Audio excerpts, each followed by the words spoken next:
कंस कहता है कि जिन्होंने गोवर्धन पर्वत को अपनी उंगली पे धारण कर लिया, पूतना को जिन्होंने मार दिया, सकटासुर को मार दिया, तृणावर्त को मार दिया, अगासुर, केसी, व्योमा आदि आदि, तो ये साधारण बालक है। मैंने इनके बहुत चर्चे सुने हैं कि बहुत बड़े बलशाली इनकी भुजा में बल है। तभी तो मैंने कहा कि मेरे योद्धाओं के साथ कुश्ती हो, हार जीत। और योद्धाओं को पहले से समझा दिया था कि कुश्ती तो होगी, लेकिन एक कुश्ती नहीं होगी, युद्ध होगा। कुश्ती के नियमों को तोड़ करके कृष्ण बलराम को धराशायी कर, मारे दिन समाप्त कर दिया। अंत में कृष्ण ने कहा कि कोई बात नहीं, मैं तैयार हूं।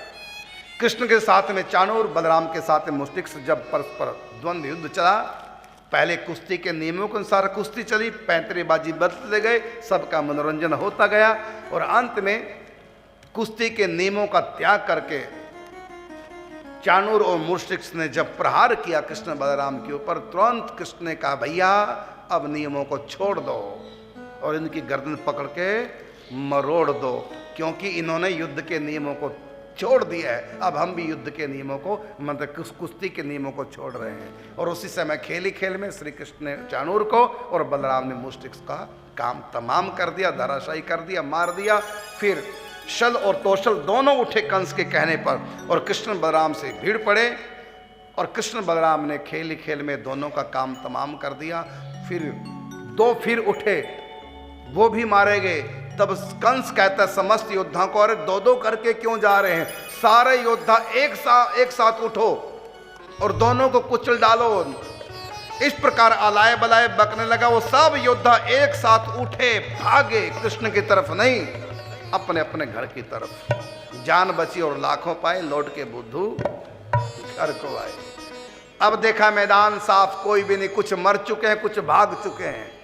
और कृष्ण बलराम 11 वर्ष के बालक, इनके आगे कोई भी टिक नहीं पाया, क्योंकि भगवान तो भगवान है, चाहे छोटे बने चाहे बड़े, इनसे बड़ा तो कोई हो ही नहीं सकता, चाहे बाल रूप में है। इनकी तो अनंत शक्ति है। अंत में भगवान ने देखा मैदान साफ, चलो मामा श्री से दो दो हाथ हो जाए।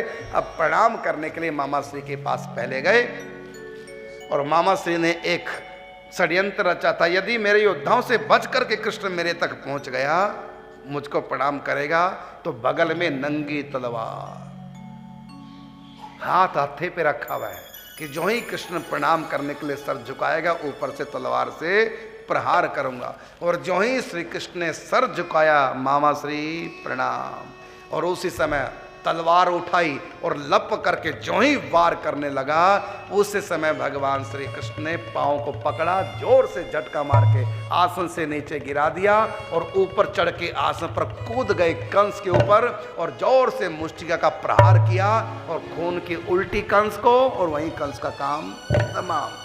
और भाई की मृत्यु सुनते ही कंस के सगे 8 भाई और थे, उनमें कंक सबसे बड़े थे, तो कंक अपने और 7 भाइयों को लेकर के कृष्ण पर बलराम पर टूट पड़े, और कृष्ण बलराम ने कंस के उन 8 भाइयों का भी काम तमाम कर दिया। अब मैदान सफा चट, कोई भी विरोधी नहीं रहा, और जो विरोधी थे वो सब सहयोगी बन गए।